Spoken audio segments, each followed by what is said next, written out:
Hello friends, hope you would have seen my previous video of the first step of ADDIE model, that is called analysis.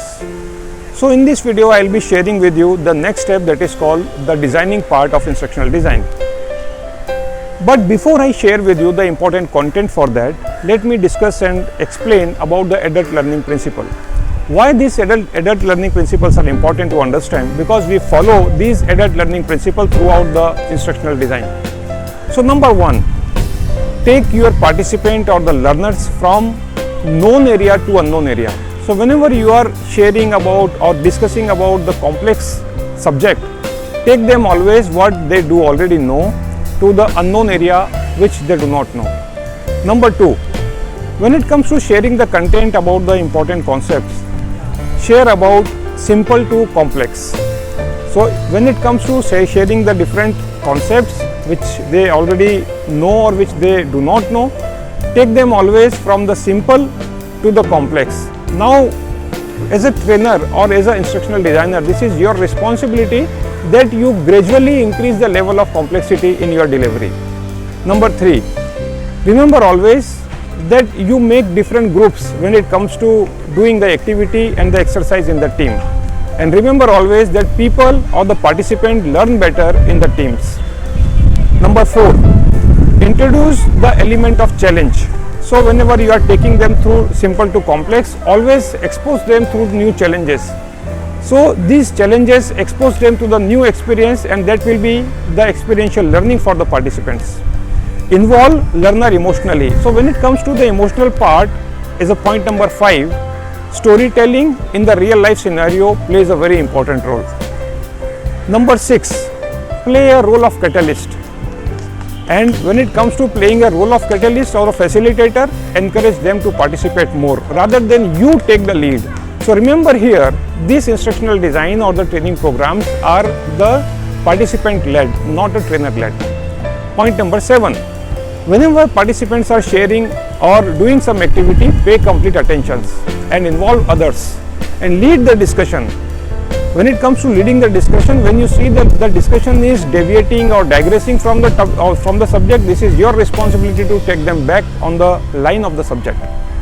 Point number 8, debrief the content or the exercise whatever you have done.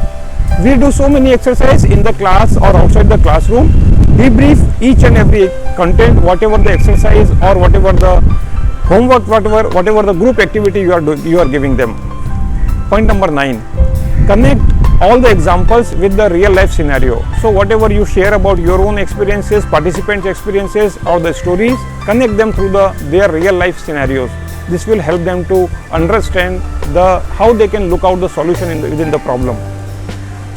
Point number 10 and the last point, that pick up the low learners in the group and give them the lead role so that they become more conscious and they put more efforts. So hope these learning principles are useful. Please follow these learning principles in all your training programs and make sure that your training program will be successful. Now I will be sharing with you the next part of the instructional design, that is called designing part. So in my last video of the first step of ADDIE model, I shared about analysis. So in the process of analysis, we ask question and we gather the information in terms of collecting the voices of all the stakeholders, in which we ask questions in people development, we ask questions for the rollout of the program, and we ask questions for the performance problem.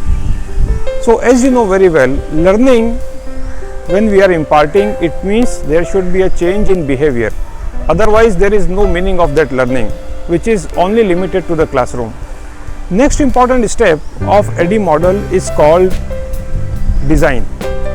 So when it comes to designing the content for the training and the problem in the performance problem issue, when we are talking about the next step, that is called designing, it consists of 4 important components. Number 1, collecting the data.